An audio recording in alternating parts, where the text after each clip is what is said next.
Halo semuanya, perkenalkan nama saya Alika Setiawati dengan NIM 06021282530024 dari Prodi Pendidikan Bahasa dan Sastra Indonesia Universitas Sriwijaya. Video ini dibuat untuk memenuhi tugas UAS mata kuliah menyimak apresiatif dan kritis dengan dosen pengampu Ibu Hani Atu Soliha, MPD, dan Ibu Astrid Yulinda Putri, SSMA. Pada video ini, saya akan menceritakan suatu dongeng yang berjudul Tuan Kocik. Nah, di video ini tidak hanya berisi dongeng loh, ada beberapa pertanyaan yang melatih kemampuan menyimak kalian. Baiklah, itu tadi perkenalan singkat dari saya. Langsung saja kita masuk ke inti videonya. Selamat pagi siswa-siswi yang luar biasa. Sebelum kita melangkah lebih jauh menjalani hari ini, mari kita sejenak membuka jendela imajinasi. Ada sebuah dunia yang penuh dengan kisah, kebijaksanaan, dan cerminan kehidupan yang dapat kita temui melalui cerita. Dongeng bukan sekedar hiburan masa kecil, melainkan juga sarana untuk memahami nilai kehidupan, sikap manusia, dan pesan moral yang mendalam.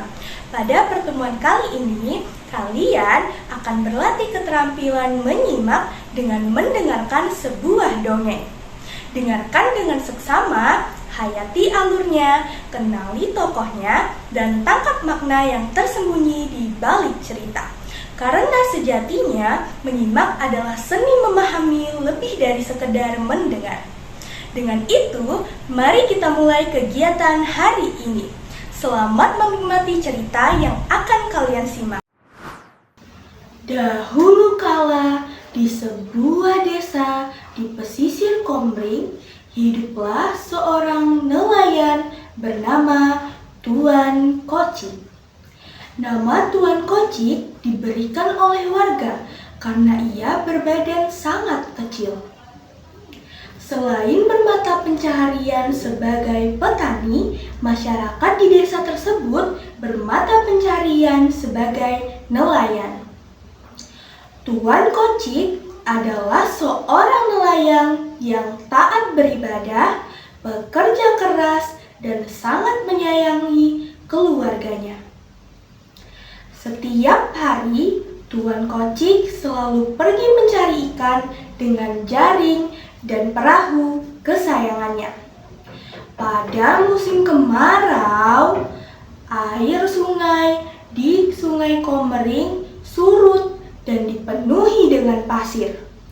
Hal itu membuat warga kesulitan untuk mencari air untuk mandi dan mencuci.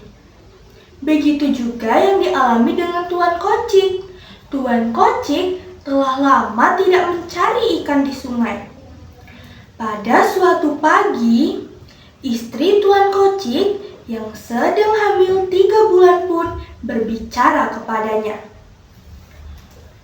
"Kanda, Dinda ingin sekali makan ikan sungai. Tolong Kakanda penuhi permintaan Dinda. Mungkin ini juga permintaan bayi yang ada di kandunganku ini," kata istri Tuan Kocik. Lalu Tuan Kocik pun menjawab dengan nada lemah lembut. "Dinda, bagaimana caranya Kanda bisa memenuhi permintaan Dinda? Kau tahu sendiri kan, sungai sedang kering."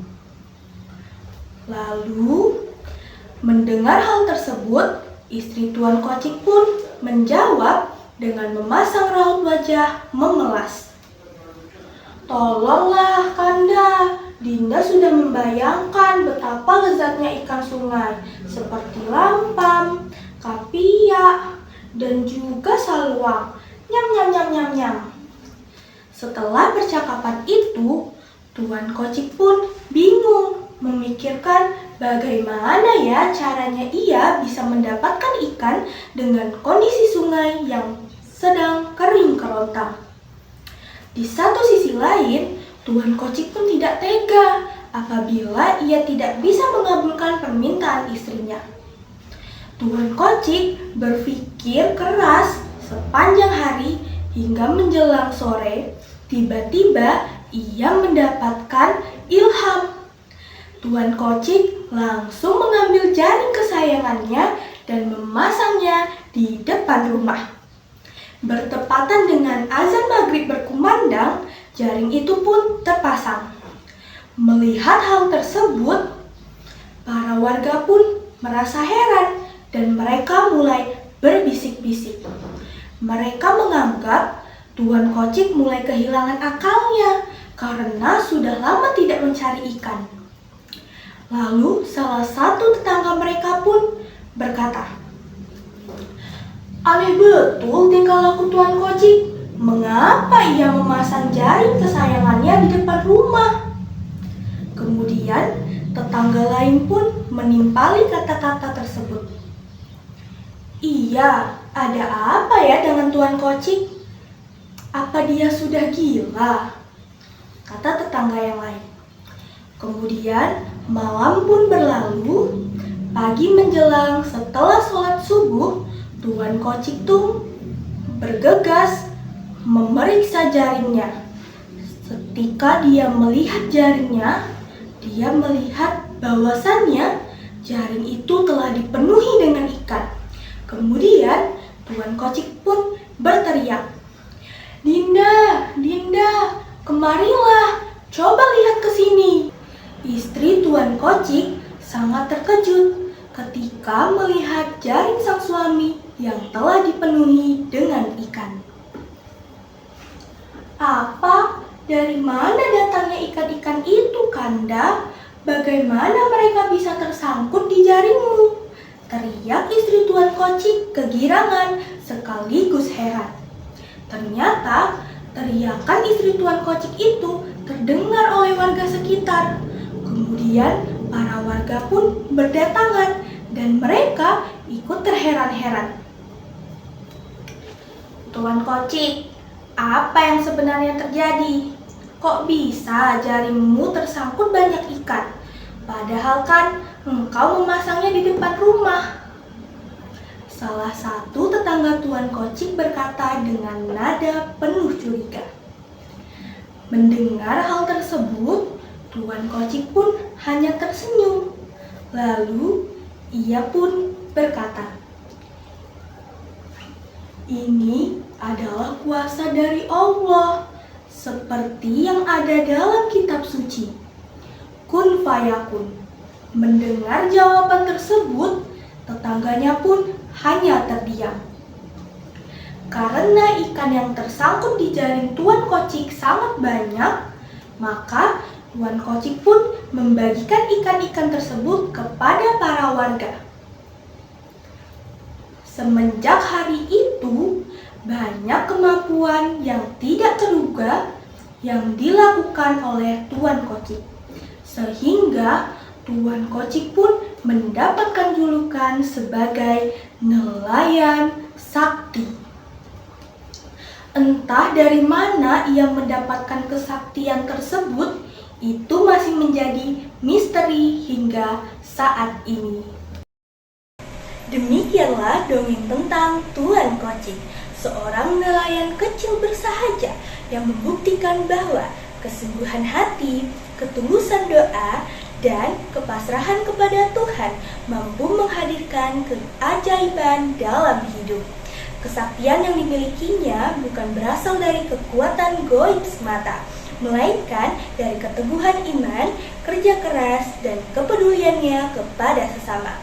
Semoga kisah ini tidak hanya menjadi hiburan, tetapi juga mengajarkan ke kita untuk selalu berusaha, percaya kepada kuasa Tuhan, dan tidak pelit berbagi.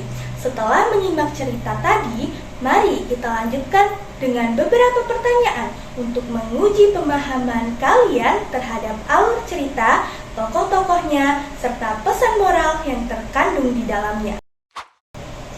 Soal pilihan ganda. Menyimak dongeng Tuan Kocik. Soal nomor 1. Mengapa nelayan itu diberi nama Tuan Kocik? A. Karena ia sangat miskin. B. Karena ia berbadan kecil. C. Karena ia masih muda. D. Karena ia pendiam.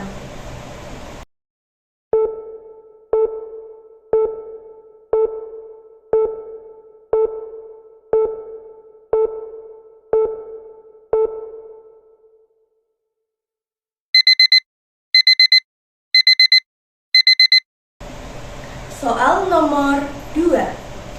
Di manakah Tuan Kocik tinggal? A. Pesisir Laut Jawa. B. Pesisir Sungai Musi. C. Pesisir Komering. D. Pesisir Batanghari.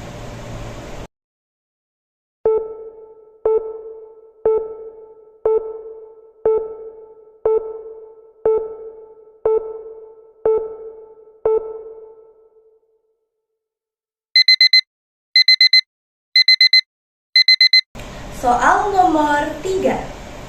Pada musim apa Sungai Komering mengalami kekeringan? A. Musim hujan. B. Musim kemarau. C. Musim pancaroba. D. Musim angin barat.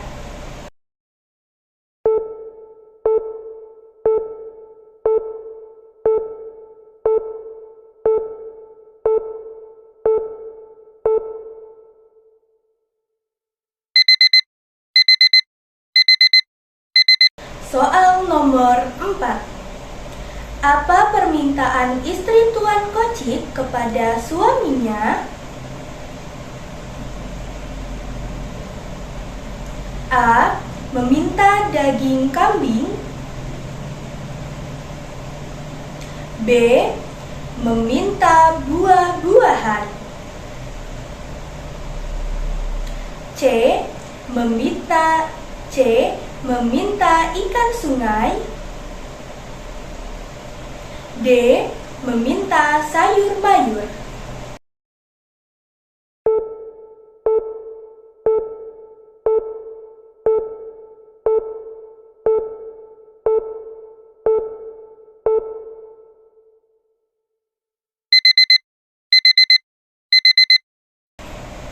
Soal nomor 5. Mengapa Tuan Kocik merasa bingung? A. Karena tidak punya perahu. B. Karena sungai sedang kering. C. Karena jaringnya rusak. D. Karena tidak punya uang.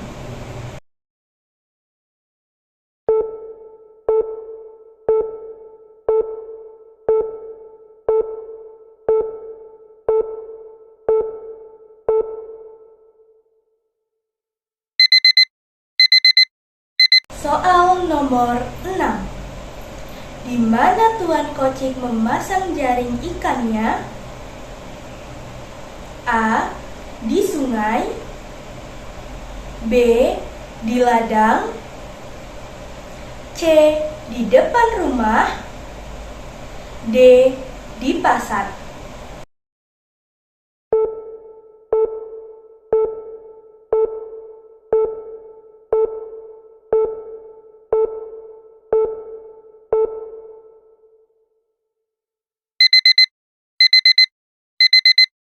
Soal nomor 7. Kapan Tuan Kocik memasang jaring ikannya? A. Saat subuh. B. Saat zuhur. C. Saat asar. D. Saat maghrib.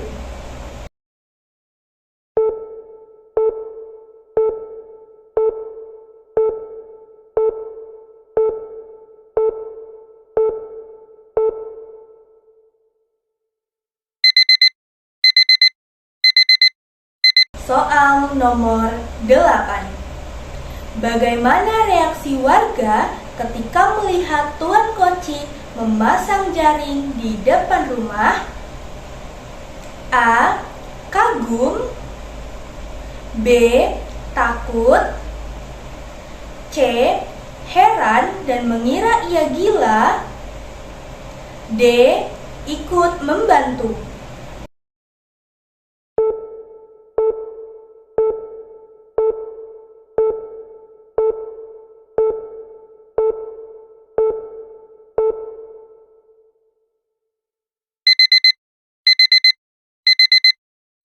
Soal nomor 9.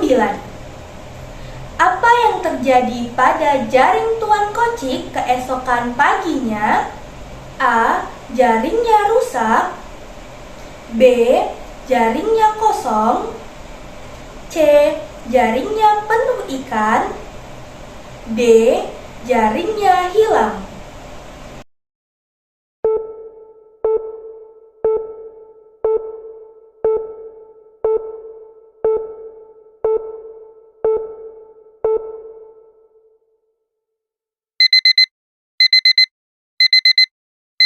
Soal terakhir nomor 10. Pesan moral yang dapat dipetik dari cerita Tuan Kocik adalah: A. Kita harus iri terhadap keberhasilan orang lain. B. Jangan mudah menyerah dan selalu percaya kepada kuasa Tuhan. C. Kekayaan adalah tujuan utama hidup. D. Kesaktian lebih penting daripada kerja keras.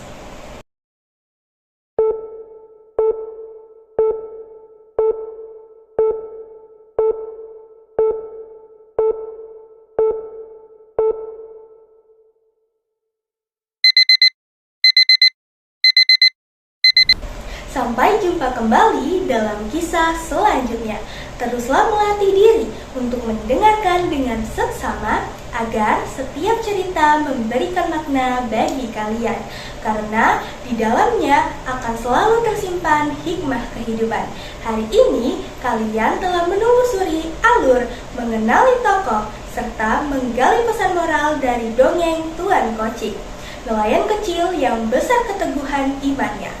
Semoga kegiatan ini semakin mengasah kalian kepekaan dalam menyimak, memahami peristiwa, dan menangkap makna yang tersirat di balik setiap kejadian. Jadilah pelajar yang tidak hanya cerdas menjawab, tetapi juga bijak dalam memaksimalkan kehidupan. Sampai bertemu lagi di cerita selanjutnya.